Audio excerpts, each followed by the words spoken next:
Making the invisible visible. Black women, 365 days of the year. Each day we'll spotlight a remarkable woman whose story has shaped Black, British or global diasporic history. Women whose achievements are too often overlooked.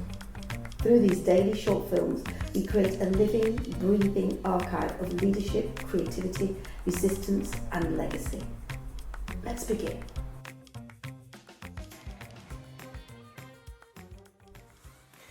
Making the invisible visible. Black women, 365 days of the year. Today we make visible the remarkable life of Wangari Maathai, scientist, environmentalist, human rights campaigner, and the first African woman to receive the Nobel Peace Prize. Wangari Maathai changed the way the world understood the relationship between people, the environment, and justice. She believed that the caring for the earth was inseparable from the caring for one another, and that democracy, equality, and environmental sustainability could only succeed together. Born in Kenya in 1940, Maathai grew up surrounded by forests, rivers, and fertile land. As she watched these landscapes disappear through deforestation and environmental degradation, she recognized that it was often the poorest communities, and particularly women, who paid the highest price. Determined to make a difference, she pursued the highest education at a time when very few African women had the opportunity to do so. She studied biological sciences in the United States, completed a master's degree in the University of Pittsburgh, and continued her doctoral research in Germany at the University of Nairobi, becoming the first woman in the East and Central Africa to earn a doctorate.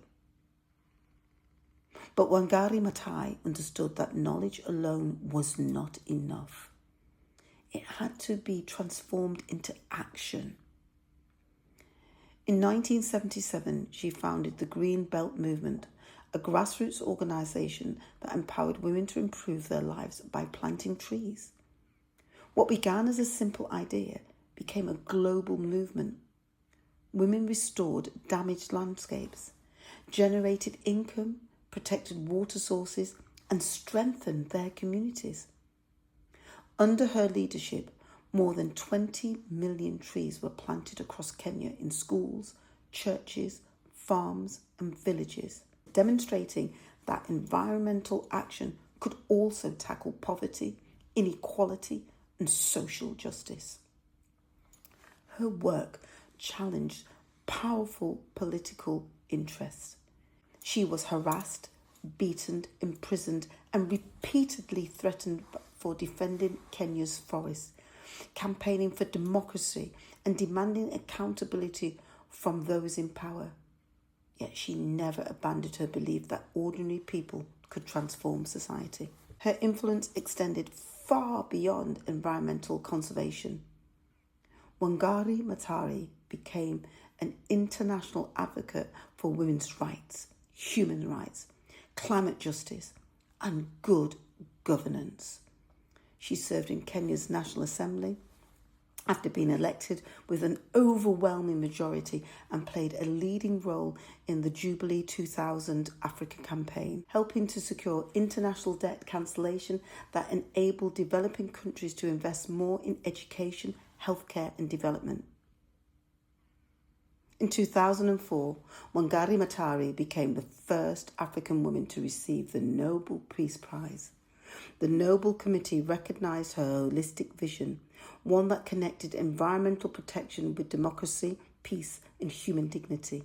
She often reminded us that the lasting change begins with ordinary people taking responsibility for the world around them.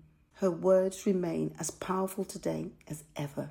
It's the little things citizens do that will make the difference. My little things is planting trees.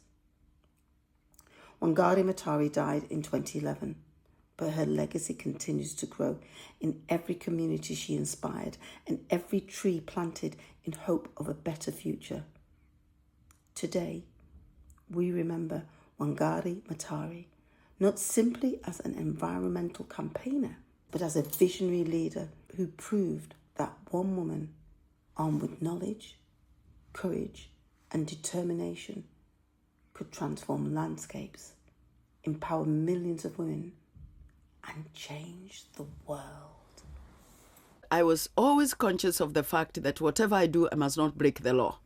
But when you have a dictatorship, you'll be arrested anyway, no matter what you do, even within the law, because dictators are the law.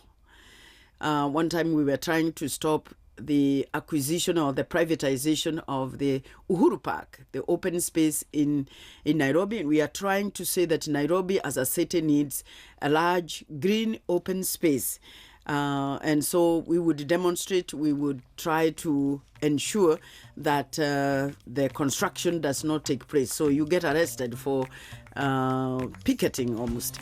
Thank you for joining us for today's story. Making the invisible visible is our commitment to ensuring that Black women's histories and contributions are recognised, valued and kept in daily circulation.